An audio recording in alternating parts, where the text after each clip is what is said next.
Halo anak-anak, mari kita lanjutkan membaca buku Sejarah Dunia untuk Pembaca Muda tulisan Ernst Gombrich. Bab yang keempat, berjudul Hari Surya, Hari Rembulan. Ada 7 hari dalam sepekan. Namanya, tak perlulah aku sebutkan, kamu toh sudah tahu. Tapi tahukah kamu sejak kapan dan di mana masing-masing hari itu mulai diberi nama? Atau siapa yang menggabungkan beberapa hari menjadi sepekan agar mereka tidak berlalu begitu saja tanpa nama dan tanpa urutan seperti yang dijalani oleh manusia purba? Hal itu tidak terjadi di Mesir, melainkan di sebuah negara lain yang sama panasnya. Dan alih-alih satu sungai, di negara itu mengalir 2 sungai besar, Efrat dan Tigris. Karena negara yang penting itu terletak di antara 2 sungai, orang menamakannya negeri antar sungai, atau dalam bahasa Yunani, Mesopotamia. Wilayah Mesopotamia tidak terletak di Afrika, melainkan di Asia, tapi tidak terlalu jauh dari Eropa juga. Letaknya di Asia Barat Daya. Sungai Efrat dan Sungai Tigris tersebut bermuara di Teluk Persia. Untuk mendapatkan gambaran mengenai Mesopotamia, kamu harus membayangkan dataran maha luas yang dialiri oleh kedua sungai itu. Udaranya panas dan di mana-mana ada rawa. Kadang-kadang air sungai membanjiri tanah. Di dataran itu pada zaman sekarang terlihat bukit besar di sana-sini. Tapi sebenarnya itu bukan bukit. Kalau orang menggali di situ, pertama-tama akan ditemukan timbunan batu bata dan puing. Lama-kelamaan akan didapatkan tembok tinggi yang kukuh. Sebab bukit-bukit itu sebenarnya adalah sisa-sisa kota yang sudah hancur, yaitu kota-kota besar dengan jalan-jalan lurus, rumah-rumah tinggi, istana, dan kuil. Karena bangunan itu tidak didirikan dari batu, seperti halnya di Mesir, melainkan dari batu bata. Terik matahari lambat laun menghancurkannya sampai akhirnya tinggal reruntuhan. Kini, salah satu tumpukan reruntuhan besar di tengah daerah gersang itu adalah apa yang dulu dikenal sebagai Babylon, kota yang pernah menjadi kota terbesar di dunia, kota yang hiruk-pikuk oleh kerumunan orang dari segala penjuru dunia membawa barang-barang untuk diperdagangkan. Ada lagi bukit reruntuhan seperti itu yang letaknya di kaki pegunungan di hulu sungai. Itulah sisa kota besar kedua di Mesopotamia, namanya Niniwe. Babylon adalah ibu kota orang Babilonia. Gampang diingat bukan? Sedangkan Niniwe adalah ibu kota orang Asyur pada waktu itu. Memang seluruh kawasan negeri antar sungai tersebut biasanya tidak diperintah oleh raja seorang saja, seperti halnya di Mesir. Kerajaan-kerajaan juga tidak berdiri begitu lama dalam batas yang tidak berubah-ubah. Berbagai suku bangsa bermukim di sana, dan beberapa raja berkuasa secara bergantian. Suku bangsa terpenting di antaranya adalah orang Sumeria, orang Babilonia, dan orang Asyur tadi. Sampai waktu yang belum lama ini ada anggapan umum bahwa orang Mesirlah bangsa tertua yang telah memiliki segala sesuatu yang disebut kebudayaan. Ada kota dengan tukang, bangsawan, dan raja, kuil dan imam, pegawai negeri dan seniman, ada tulisan dan teknik.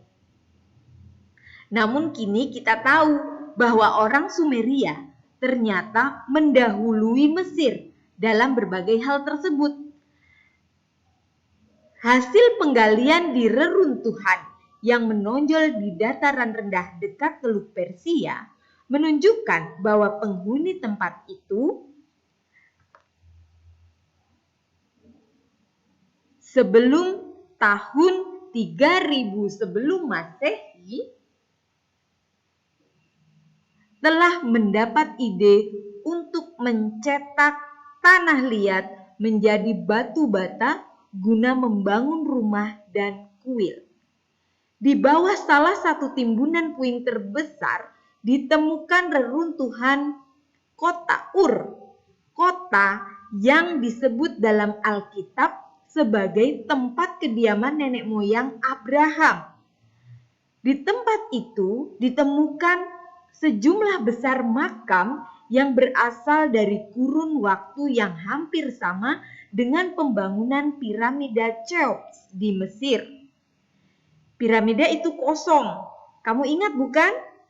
Nah, sebaliknya, pada penggalian di Ur ditemukan benda-benda yang sangat indah dan mengagumkan.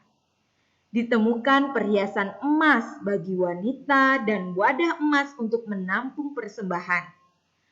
Ada ketopong dari emas dan pisau belati dengan emas dan batu mulia. Orang menemukan pula beberapa harpa yang dihiasi kepala banteng. Serta, percaya tidak, sebuah papan bermain bermotif kotak-kotak mirip pola papan catur dengan ukiran yang halus sekali. Dalam timbunan puing tersebut ditemukan pula beberapa batu segel bundar dan lempengan tembikar berguratkan tulisan.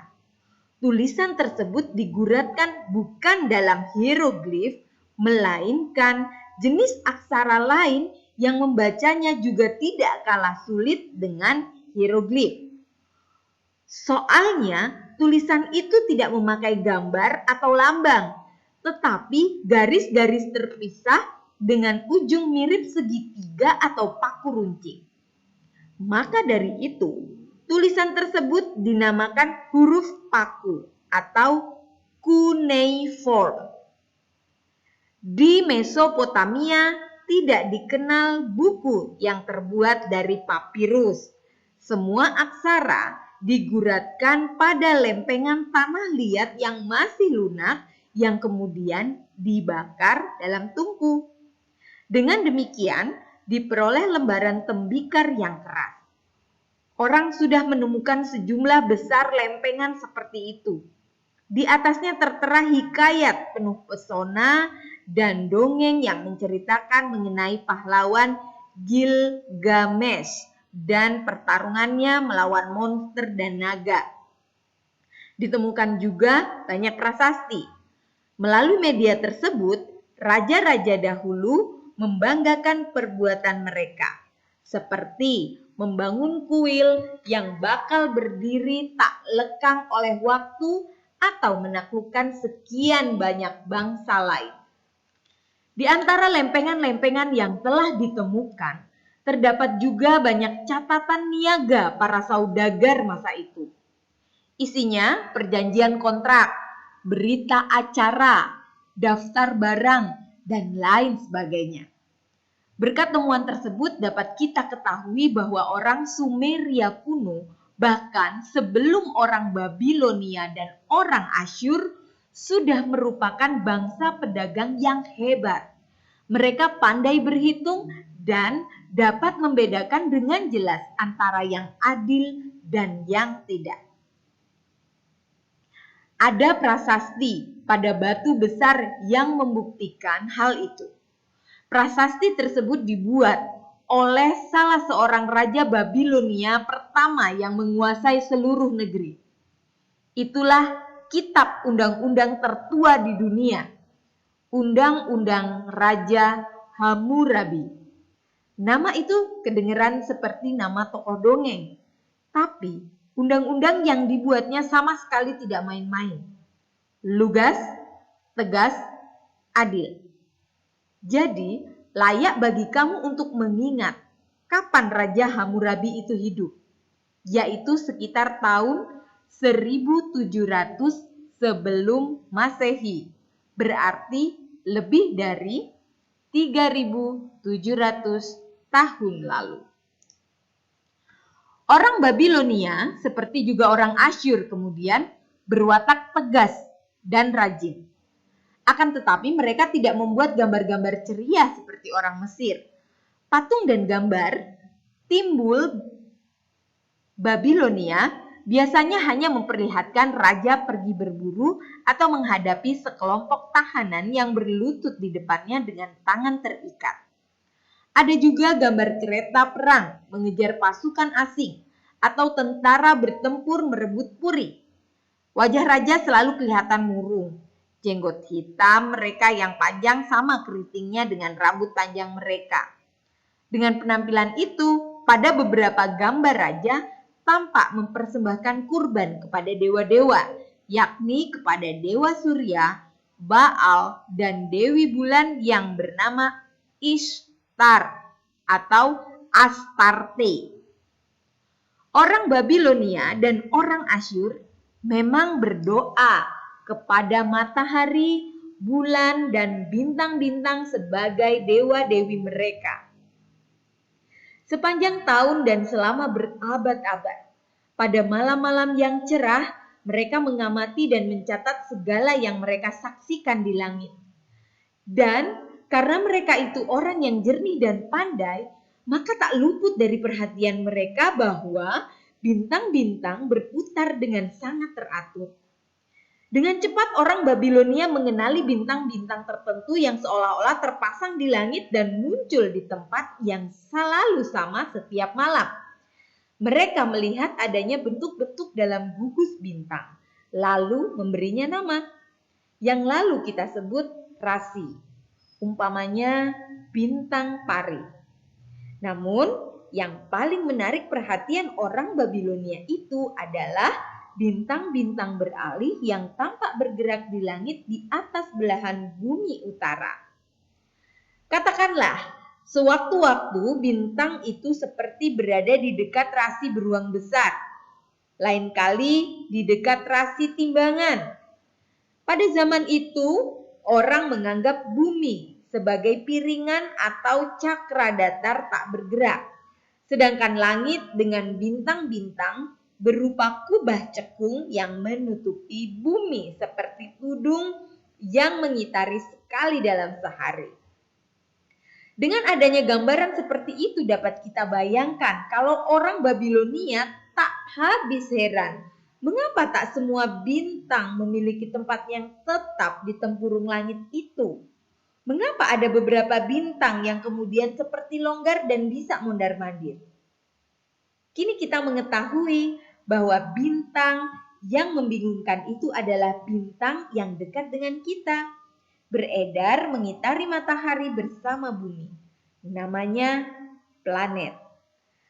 Namun, hal itu mustahil diketahui oleh orang Babilonia dan Asyur kuno. Maka mereka percaya adanya kekuatan gaib yang mengatur hal itu secara misterius. Kepada bintang-bintang beredar itu yang mereka amati terus-menerus dengan teliti diberikan nama tersendiri. Sebab menurut keyakinan mereka, bintang itu adalah makhluk berkuasa yang letaknya mempunyai arti bagi nasib manusia. Oleh karena itu, dengan mempelajari posisinya, mereka hendak meramalkan masa depan. Kepercayaan kepada bintang-bintang macam itu disebut ilmu nujum atau dalam istilah Yunani dinamakan astrologi. Beberapa planet tertentu dipercaya membawa keberuntungan, sedangkan planet lain dianggap membawa kemalangan. Planet Marikh atau Mars berarti perang. Planet Zohrah atau Venus berarti cinta. Kepada setiap dewa planet dipersembahkan satu hari. Dan bersama matahari serta bulan jumlahnya menjadi 7. Maka demikianlah asal-usul sepekan berisi 7 hari seperti yang kita kenal sampai sekarang. Dalam berbagai bahasa, masih terwariskan sebutan untuk hari matahari dan hari bulan. Contohnya, Sunday dan Monday dalam bahasa Inggris, serta Sonntag dan Montag dalam bahasa Jerman. Kelima planet yang diketahui orang Babilonia adalah Mars, Merkurius, Jupiter atau Mustari, Venus, dan Saturnus. Nama planet tersebut sebagai nama hari masih dapat ditemukan dalam berbagai bahasa modern. Perhatikan misalnya nama hari dalam bahasa Prancis, bunyinya, aduh maaf ya kalau salah, saya nggak bisa bahasa Prancis soalnya.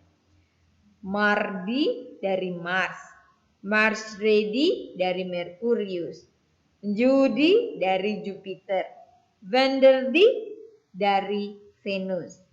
Untuk nama hari Sabtu, perhatikan bahasa Inggris, hari Saturnus dinamakan Saturday dalam bahasa itu. Menarik bukan? Apakah kamu menyangka tadinya kalau hari-hari dalam sepekan memiliki sejarah yang begitu agung dan kuno, berakar sampai ribuan tahun yang lalu? Agar lebih dekat dengan bintang-bintang dan bisa melihatnya dengan lebih baik di daerah yang hawanya berkabut halus, orang Babilonia dan sebelum mereka juga orang Sumeria mendirikan bangunan istimewa bernama zigurat.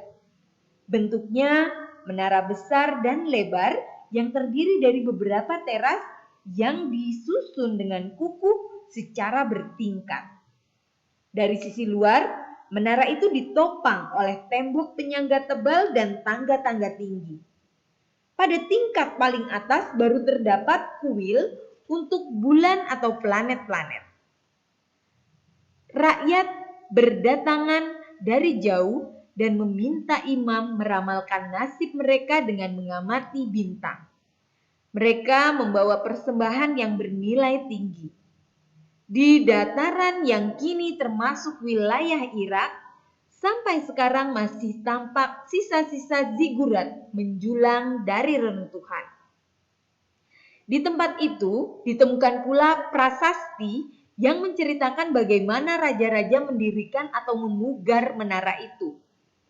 Ingat, raja-raja pertama di daerah itu hidup bahkan sejak tahun 3000 sebelum Masehi. Dan yang terakhir kira-kira pada tahun 550 sebelum Masehi.